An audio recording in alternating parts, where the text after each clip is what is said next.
Hello guys, how y'all doing? Second video I make for this channel. First video I made a video about the rotator cuff, talking about more a rehab type of thing that involves the whole gym world and I would say health in general, because I think it's just the most important thing before proceeding to any heavy workouts, any type of workouts, performance workouts, or anything like that. Today I want to talk about the knee, especially the patella. I want to talk about the problems, the exercises that might cause this problem, what we can avoid to not have this problem, and let's talk just about this. The knee, pretty simple way, you got the patella over here, right above, right below the patella, you got the femur over here, which is the bone, and you got your tibia over here, which is another bone. Between these, you got cartilage, which is mean they're not supposed to touch each other. If these are gonna touch each other, you're gonna have a decent big problem over here, because it's gonna start hurting. Bone with bone, they call this rubbing, and that hurts. The same thing happens with the patella. You got these two bones over here, you got the cartilage. Right above, you got the patella. As I said, the patella has cartilage right underneath it as well. And that cartilage is protecting the patella from also touching the femur. Femur, cartilage, tibia. Femur, cartilage over here as well, patella. So you don't want the patella to actually get wasted on the cartilage and it starts touching the femur. And when this happens, it's called chondromalacia. You got type 1, you got type 2, type 3, type 4. Type 4 would be considered as the worst, type 1 as the lightest. Damage of the cartilage. Exercises that can do that a lot, and reasons that can cause that, not always of course, is the strengthening too much, the excessive strengthening of the quads compared to the posterior part, which is the hamstring. Usually people have like too much of a strong quads compared to the posterior side they have. Usually when people are sitting down, when they start feeling their knee, when they're sitting down for too long, you're probably a candidate to have strong quads compared to your backside. And what would actually fix that problem, not fix, but it would help that problem, would be the strengthening also of your posterior side, right? And also another problem that would happen would be the stretching of the posterior side as well.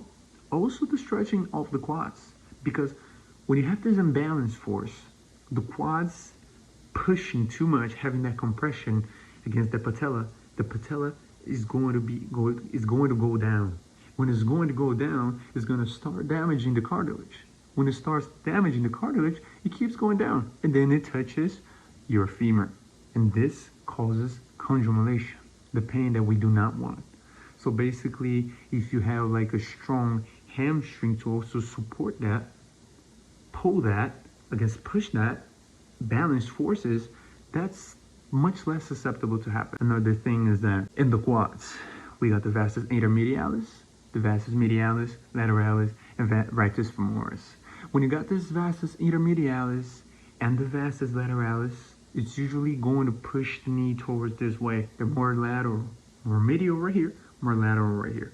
When you're pushing the knee towards more this way and you don't got a strong vastus medialis to actually help out with that balance as well, your knee is actually more susceptible to go this way as well, which we don't want. You want your knee to be stable. Exercises that are pretty controversial as a whole for a chondromalacia type of thing, damage of the cartilage, would be especially the leg extension. A lot of people talk about the quads, the squats, the leg press, but the leg extension would be actually the most dangerous. Not meaning you have to stop it, but the most dangerous, because it only strengthens your quads. That's gonna get stronger. This is not gonna get stronger.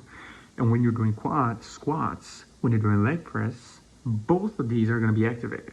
So you're gonna have a balance. The thing I would say is, first, a professional to assist you with that. That's the first thing I would tell you to do. Since a lot of people are not going to do that, I would say at least to help out a bit, to see if it helps out a bit. If not, then please go see someone. Stretching of both quads and hamstrings as well. So like any hamstring exercises that you can strengthen, the hamstrings, biceps femoris, semitendinosus, semimembranosus, is going to be, single leg curls while you're laying down on the machine, When you're sitting down, leg curls as well. And when you're doing squats, I don't know why I'm saying quads instead of squats. Doing squats, for example, there's a lot of people when they're going down, their knee is just like a door. So like a door moves like this when you're opening a door, and when you're closing the door, that's how it moves. This is how it moves. When you're actually, in your knee is actually going to move the same way. This is basically your knee. And when you're going to, for example, do a squat, and when you go down with your knees going inwards, this is not how it is. As I said, the knee is supposed to be just like a door, so it doesn't do any other movement. This is not anatomically favorable for the knee to do. So if you're doing that, it's called dynamic valgus. A lot of people do that and they don't realize when, for example, they're walking on steps, their knee go inwards.